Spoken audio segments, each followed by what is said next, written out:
What's up, guys? This is Bobby at East Carolina Chrysler Dodge Jeep in Greenville, North Carolina. Wanted to talk about a vehicle that maybe doesn't get a lot of attention. It's in our most affordable budget range, and a lot of things have changed over the years for the Jeep Compass. So I just wanted to kind of highlight it and give you a peek into why I think this is a great option for an affordable Jeep.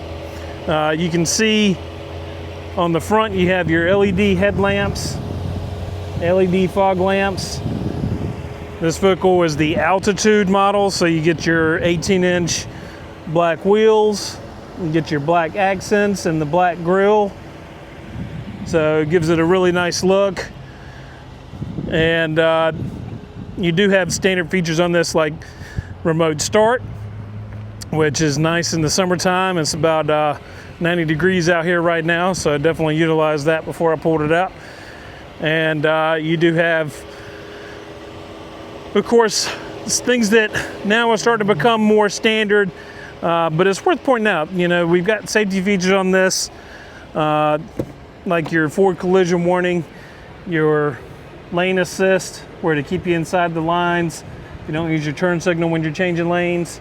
It's also got blind spot monitoring, where it'll light up your little triangle there in the mirror if you have somebody in your spot when you're trying to change lanes. And you've got your backup camera, of course, nice clear backup cam. It does have Apple CarPlay and Android Auto, which is wireless. And decent amount of room.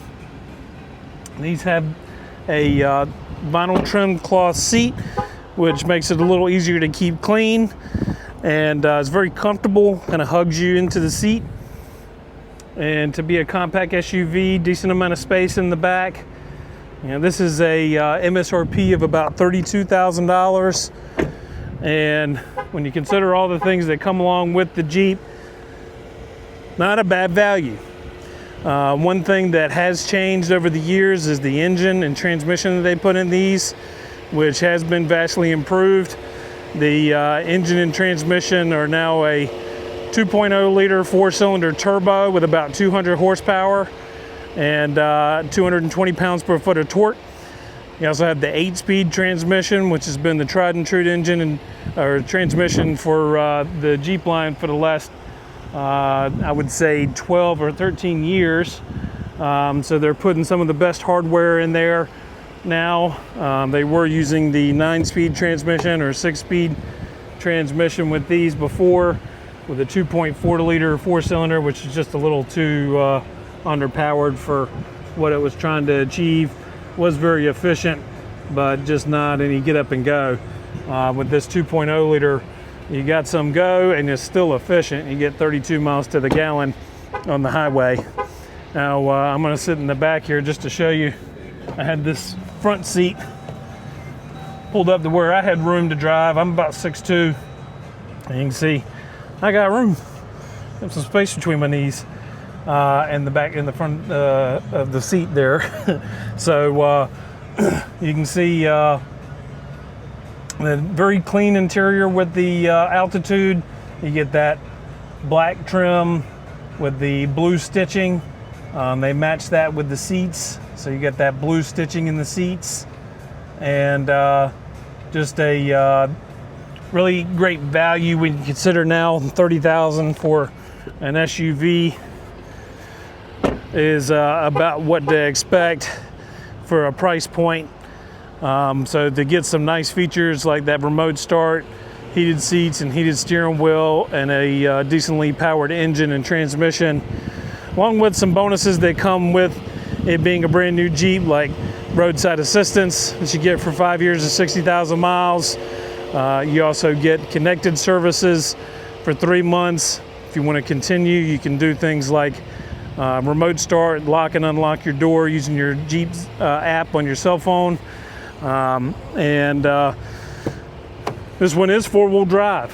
So for MSRP at $32,000, you get capability to deal with weather, and if you're dealing with some light trails, off-road is possible on these. Now, I'm not going to claim you want to take this to UARI or anything like that, but just a nice thing to have to be able to deal with weather and if you're dealing with mud and sand and that sort of thing, it is going to engage automatically. You got your passive entry, so you just put your hand on the door handle, it unlocks, push the button, it locks it back, and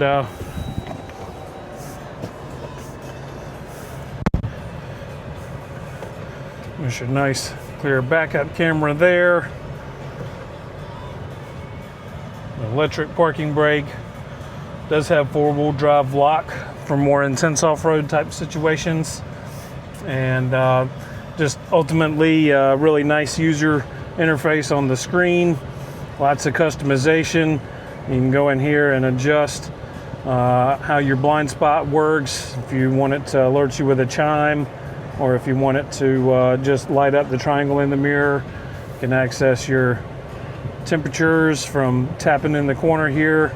It would quickly adjust your temperature and adjust your heated seat, which is about 90 degrees outside, so not going to turn that on today.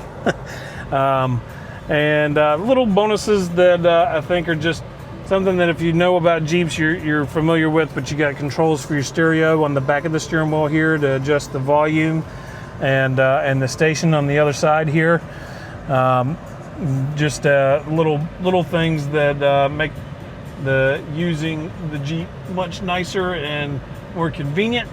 But I would say if you haven't given the Jeep Compass a try, definitely come by and drive one. I think that you'll be impressed with how it rides and handles, especially if you're thinking about how it used to ride and drive in the 23 and prior models. And before that, even when they used to make these with the 1.4 liter, these have improved over the years, and I think it's just something that needs to be experienced. If you're in that budget range and trying to stay around 30 grand, looking for a brand new vehicle, the Jeep Compass is a worthy contender in the market. But let me know what you think. If you're interested in a Jeep Compass, of course, give me a shout. Again, it's Bobby at East Carolina Chrysler Dodge Jeep in Greenville, North Carolina. Thanks so much. Have a great day.